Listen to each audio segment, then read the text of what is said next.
Continuamos. Entonces, ¿cuál era el desafío de Miqueas en este caso? Bueno, lo que tenemos entonces era que si teníamos ese contexto de Miqueas, un contexto de injusticia, como lo hablamos, entonces él tenía que denunciar, o su mensaje iba en contra de la élite, de la gente poderosa, no solo políticamente, sino económicamente.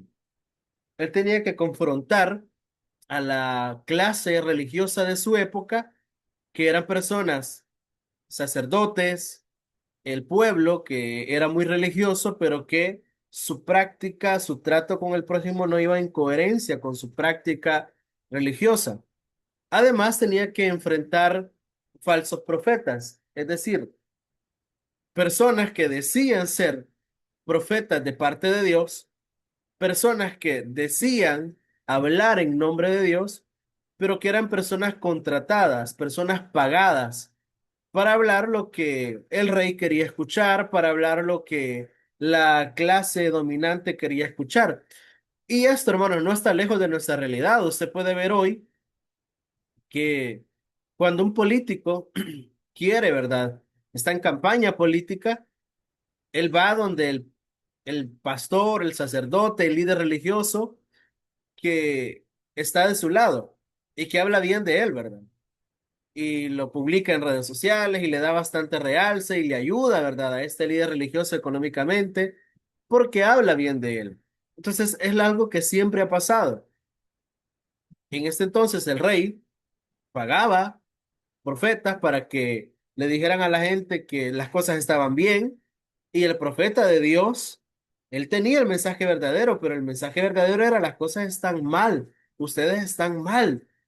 Pero el rey o la clase o los políticos o los ricos pagaban a profetas falsos para que durmieran a la gente, para que le dijeran, no, mire, todo está bien, nosotros vamos por buen camino, estamos en el mejor momento económico, en el mejor momento donde Dios nos va a bendecir, y contrataban muchos falsos profetas. Entonces, el profeta de Dios tenía que luchar en contra de eso. Y por eso, Miqueas capítulo 2 versículo 11 dice, si alguno anda con espíritu de falsedad, vino y sidra te profetizaré. Es decir, el que se armaba de valor, ¿verdad? Para hablar en nombre de Dios, cuando Dios no le había hablado, lo que le estaba esperando era un juicio, lo que le estaba esperando era un mensaje que adormecía, que embriaga a la gente, pero que no es verdadero. Entonces, hay que tener cuidado con eso, hermanos, porque justamente hoy, ¿verdad? Hay así. Hay gente que verdaderamente habla la palabra de Dios, pero hay gente que no. Hay gente que lo que está haciendo es un negocio. Lo que está haciendo es aprovechándose de la gente o los han contratado para que hablen en nombre de Dios y Dios a ellos no les ha hablado. Y ese era el mensaje de Miqueas. Eso quiere decir que el profeta verdadero normalmente es rechazado y el profeta falso es celebrado. Ahí usted puede ver la disonancia, ¿verdad? Es decir, algo característico, si usted oye que les ha dado esta fiebre, ¿verdad? De llamarse apóstoles y profetas, si el profeta es muy aceptado, cuidado, porque puede ser que lo que les esté diciendo la gente es lo que la gente quiere oír, que van a prosperar, que todo les va a salir bien, que conquisten, que emprendan, pero no les lleva un mensaje que les lleve a una reflexión y a que vean cómo se están conduciendo frente a Dios. Y normalmente esos profetas son a los que más invitan porque tienen mayor aceptación, porque dicen lo que la gente quiere oír. Pero cuando alguien lleva un mensaje de parte de Dios que estremece, ¿verdad?, el espíritu y lo lleva a una reflexión, no es un mensaje popular, pero es un mensaje verdadero. Y a eso hay que prestarle atención. Bueno, veamos el libro de Miqueas y su teología. El libro de Miqueas tiene siete capítulos que los podemos dividir o tiene una división de tres, que le llaman los literarios tripartita. Tripartita viene de tri, de tres. tres partes. La primera parte es juicio. Del capítulo 1 al 3, Miqueas habla de un juicio que viene. Capítulo 4 y 5 habla de esperanza, de restauración. Vea que está en medio.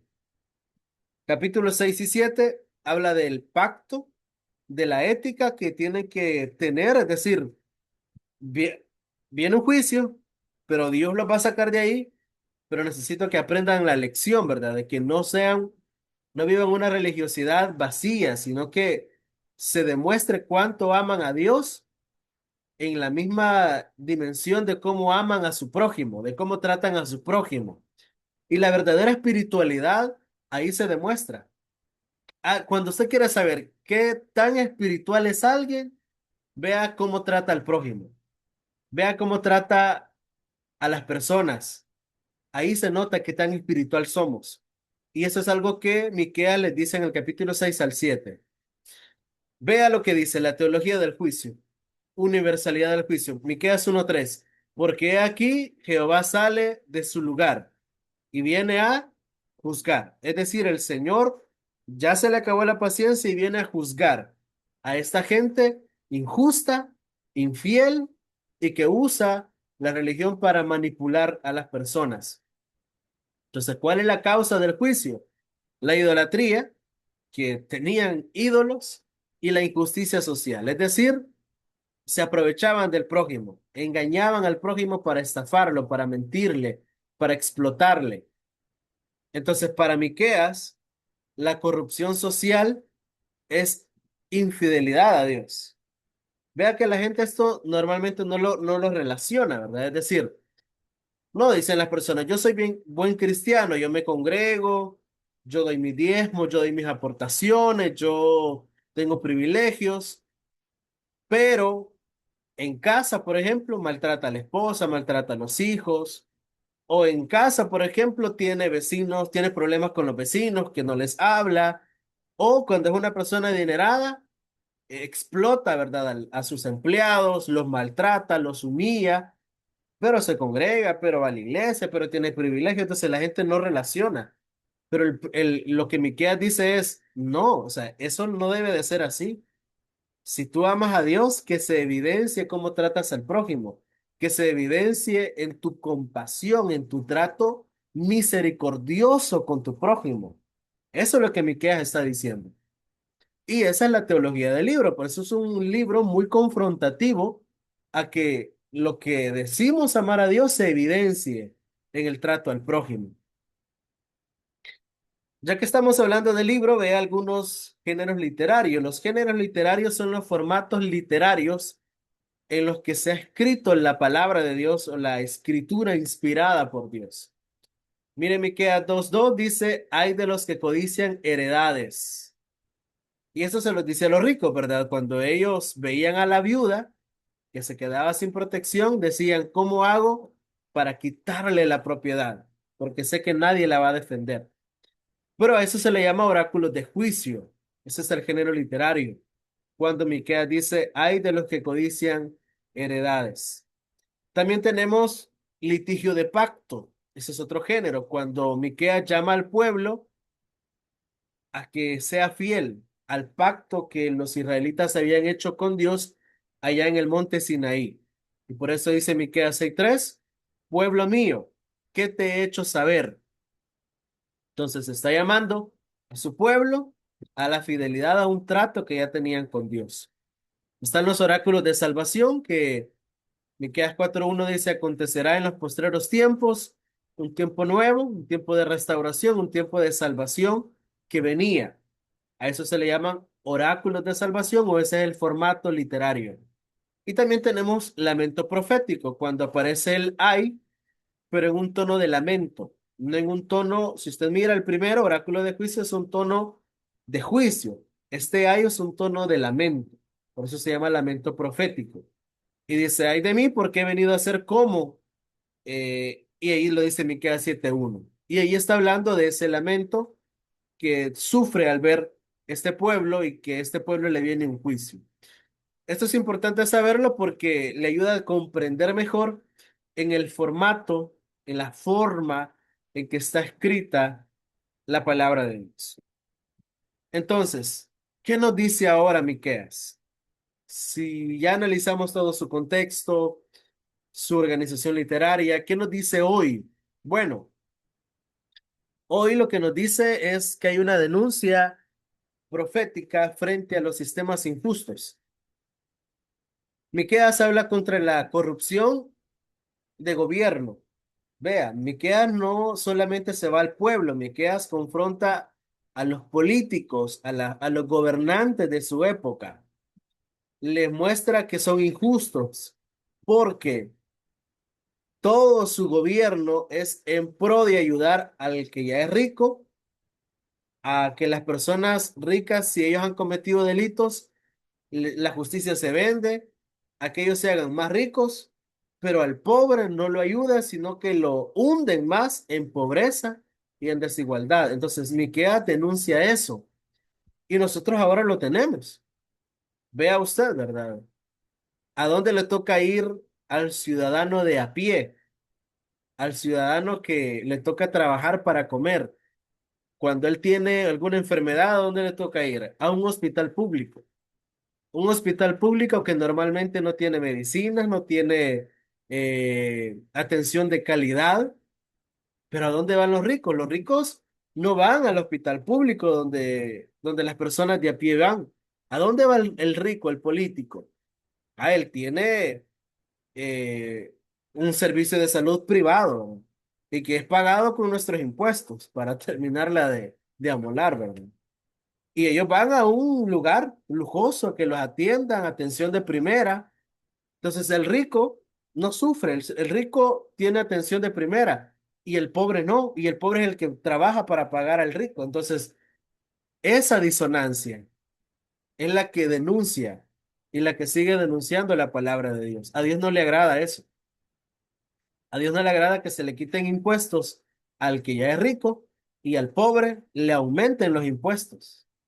Y que si usted quiere poner un su negocio como pobre, le ponen un montón de impuestos, le piden un montón de permisos, pero el rico no tiene impuestos y le facilitan todo. Esa es una injusticia que a Dios le desagrada. Y ese mensaje es el que la palabra de Dios sigue dándonos hoy en día. Pero también critica la religión superficial cuando nuestra espiritualidad la reducimos a una práctica y no se evidencia en nuestra misericordia ni en nuestra compasión con nuestro prójimo. Cuando usted y yo decimos ser cristianos, pero maltratamos a la gente, pero maltratamos a nuestros empleados, maltratamos a nuestros subalternos. Si tiene una empleada doméstica, la maltratas, la humilla porque tiene poder sobre él o sobre ella. Entonces, si hacemos eso y después vamos a levantar las manos allá a cantar una alabanza, esa es religiosidad vacía que Dios abomina. Si nosotros somos verdaderamente cristianos, espirituales, debe demostrarse en nuestro trato compasivo y misericordioso con el prójimo. Y eso es lo que Miqueas dice en el capítulo 6 versículo 8, que lo que el Señor quiere es que hagamos justicia, es que tengamos misericordia y es que seamos humildes. Esa es la auténtica espiritualidad. ¿Quieres saber qué tan espiritual es la persona? Vea qué tan justo, qué tan misericordioso es. Vea qué tan humilde es. Esa es la medida de la espiritualidad bíblica, verdadera. Y eso es lo que nos dice Miqueas. Entonces, finalicemos. Dios no tolera una espiritualidad desconectada de la justicia. No podemos decir que somos cristianos y creyentes en Dios si somos injustos. Miqueas 6:8 dice, "Oh, hombre, Él te ha declarado lo que es bueno y que pide Jehová de ti, solamente hacer justicia y amar misericordia y humillarte ante tu Dios. Eso es lo que Dios nos pide a cada uno de nosotros. Bueno, ese es el análisis del libro del profeta Miqueas.